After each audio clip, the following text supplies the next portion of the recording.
بہت بڑے عالم دین آیت اللہ شیخ ابو الحسن اصفہانی 8 سال کے تھے تو انہوں نے علم دین حاصل کرنا شروع کیا. جب 11 سال کے ہوئے گاؤں میں رہتے تھے اصفہان کے ساتھ چھوٹا سا گاؤں, تو اپنے والد کو کہا کہ بابا مجھے اصفہان بھیجیے, میں وہاں جا کے مکتب میں مدرسے میں جا کے علم دین حاصل کروں گا. تو والد نے کہا بیٹا آپ 11 سال کے ہو, کھانا پینا کپڑے دھونا ہونا کیسے ہوگا؟ کہا میں کر لوں گا. کہا بیٹا بیمار ہو جاؤ گے, مختلف مسائل ہیں, کس طرح کرو گے؟ میں اجازت نہیں دے سکتا. کہتے باپ گھر آتا تھا, رات کو اس کے قدموں میں بیٹھ جاتے تھے, پاؤں دباتے تھے, رونا شروع ہو جاتے تھے, بابا میں نے جانا ہے, میں نے جانا ہے. بالآخر والد راضی ہوا, اس کو اصفہان بھیجا مدرسے صدر. کہتے 4 مہینے میں نے دل لگا کے پڑھائی کی. 4 مہینے کے بعد سردی کا موسم آیا, برف باری اور شدید برف باری ہوئی اصفہان میں. میرے پیسے ختم ہو گئے, کھانے پینے کے لیے پیسے نہیں, کمرے کے اندر روشنی چاہیے, موم بتیاں چلی گئیں, کمرے کو گرم کرنے کے لیے کوئلہ لانا پڑتا تھا, کوئلے کے پیسے نہیں, کھانے کے پیسے نہیں. یہ عالم آیا کہ جو بچی ہوئی سوکھی روٹیاں تھیں میں ان کو کھا کے اپنا دن گزارتا تھا.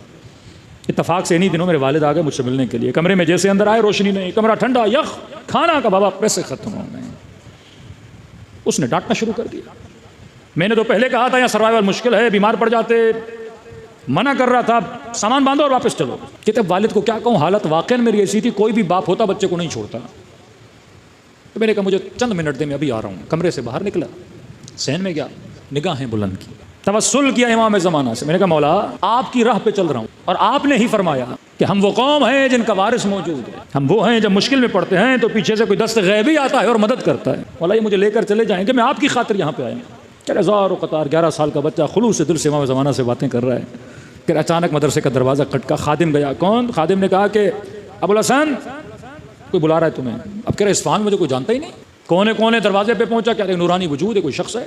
مجھے کہا ابو الحسن پریشان کیوں ہوتے ہو, کمرے میں موم بتیاں نہیں ہیں, تم نے لگ رہا ہے صحیح سے ڈھونڈی نہیں ہے, ذرا غور سے ڈھونڈنا, پیچھے بہت پڑی ہوئی ہیں. پیسے نکالے میرے ہاتھ پہ رکھے, کہ جا کوئلے لے, کمرے کو گرم کر, کچھ کھانا لے. مہمان کو بھوکا نہیں بٹھایا کرتے, اور آج کے بعد پریشان ہونے کی ضرورت نہیں, کیونکہ تو وہ ہے جس کا وارث زندہ ہے. کہ مجھے سمجھ میں نہیں آ رہا. اکثر لوگ جب مولا سے ملتے ہیں گویا ذہن پر امام زمانہ کوئی اثر ڈالتے ہیں کہ جس کی وجہ سے وہ امام کو پہچان نہیں پاتے. کہہ رہے کمرے میں گیا, پیسے لے کے. والد نے کہا کون تھا؟ کہا بولا موم بتیاں پڑی ہوئی ہیں, کہا ڈھونڈی وہ مل گئیں. پیسے دیے, کہا کوئلے لے لینا, کمرہ گرم کر دینا, کھانا لے لینا. والد آیا, کھانا کھلا دینا.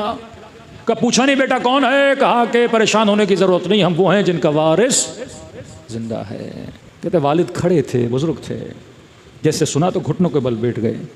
کہ بیٹا تو 11 سال کا, تیرا ایمان اتنا مضبوط ہے کہ تیرا وارث زندہ ہے. میں بوڑھا ہو گیا, میرا ایمان اتنا کمزور ہے کہ آج کے بعد میں تجھے روکوں گا نہیں. جتنا علم دین حاصل کرنا ہے کرو, خلوص کے ساتھ, اچھی نیت کے ساتھ. اگر کوئی کار دین کے لیے بھی کام کرتا ہے یا کار دنیا کے لیے, قربت اللہ کی نیت ہے, پھر اہل بیت علیہ الصلوۃ والسلام مدد کرتے ہیں.